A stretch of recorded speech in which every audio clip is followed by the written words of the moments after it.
അസ്സലാമലൈക്കും, നമസ്കാരം. ഞാനിപ്പോൾ സൗദിയിലെ പ്രവാസിയോട് മതത്ത് പറയാട്ടോ. മുമ്പ് വിട്ടതാണ്, എന്നിരുന്നാലും വീണ്ടും വീണ്ടും ആളുകൾ ഇങ്ങനെ കുടുങ്ങിക്കൊണ്ടിരിക്കുകയാണ്. നിങ്ങൾ സൗദി അറേബ്യയിൽ നിന്ന് STC ആയിക്കോട്ടെ, മൊബൈൽ ആയിക്കോട്ടെ, ജെയിൻ ആയിക്കോട്ടെ, ഇതിൽ നിന്ന് നിങ്ങൾ വൈഫൈ കണക്ഷൻ എടുത്തവരുണ്ടാവാം, പോസ്റ്റ് പെയ്ഡ് സിം എടുത്തവരുണ്ടാവാം, ഇൻസ്റ്റാൾമെൻറ്റിന് മൊബൈൽ എടുത്തവരൊക്കെ ഉണ്ടാവാം. എനിക്ക് പറയാനുള്ളത്, നിങ്ങൾ നാട്ടിലേക്ക് റീഎൻട്രി അടിച്ചിട്ട് പോയി വരാതെ നിന്നിട്ട് മറ്റൊരു വിസയ്ക്ക് വരാൻ ഉദ്ദേശിക്കുന്ന ആളാവാം, എക്സിറ്റ് അടിച്ച് പോയിട്ട് വരാൻ വരാവുന്ന ആളുകളൊക്കെ ആവാം. എനിക്ക് പറയാനുള്ളത്, നിങ്ങൾ നാട്ടിലേക്ക് ഇങ്ങനെ പോവുകയാണെങ്കിൽ നിങ്ങളത് അടച്ച് ക്ലിയർ ചെയ്യുക.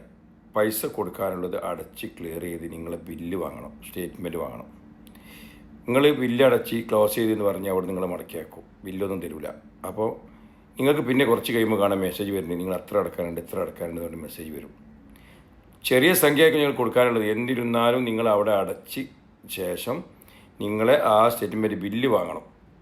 ആ ബില്ല് വാങ്ങിയിട്ട് നിങ്ങൾ എന്ത് ചെയ്യുക, നിങ്ങൾ കൈവശം വെച്ചാൽ മതി. കാരണം നിങ്ങൾക്ക് ഇനി അഥവാ അങ്ങനെ മെസ്സേജ് മറ്റേ വന്നു കഴിഞ്ഞാൽ നിങ്ങൾക്ക് കേസുമായിട്ട് മുന്നോട്ട് പോകാം.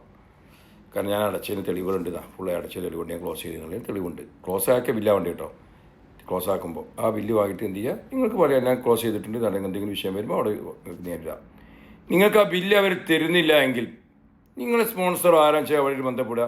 ഞാൻ അങ്ങനെ ക്ലോസ് ചെയ്യാൻ വന്നതാണ്, ഞാൻ മൊബൈലിലാണ്, STCയിലാണ്, ജെയിനാണുള്ളത്, പക്ഷെ അത് അവർ ബില്ല് തരുന്നില്ല ക്ലോസ് ചെയ്തതെന്ന് പറഞ്ഞാൽ നിങ്ങൾക്ക് സ്പോൺസർ ബന്ധപ്പെട്ടതിൽ നടപടികൾ നേരങ്ങൾക്ക് നിങ്ങൾ നീങ്ങാം. യാതൊരു തടസ്സമാണ്. നിങ്ങൾ നീതി നിങ്ങളെത്താണോ നിങ്ങൾക്ക് നീങ്ങാം. യാതൊരു തടസ്സമില്ല സുഹൃത്തുക്കളെ. മറക്കണ്ട, എല്ലാവർക്കും ഷെയർ ചെയ്തോടി. കുടുങ്ങണ്ടെന്ന് വിചാരിച്ചു. 100 റിയാലിന് പോലും ട്രാവൽ ബാൻ ആളുകളുണ്ട്, അതുകൊണ്ടാണ് പറഞ്ഞത്. ഓക്കെ, എന്ത് സംശയം വിളിക്കാം. അസ്സലാമു അലൈക്കും.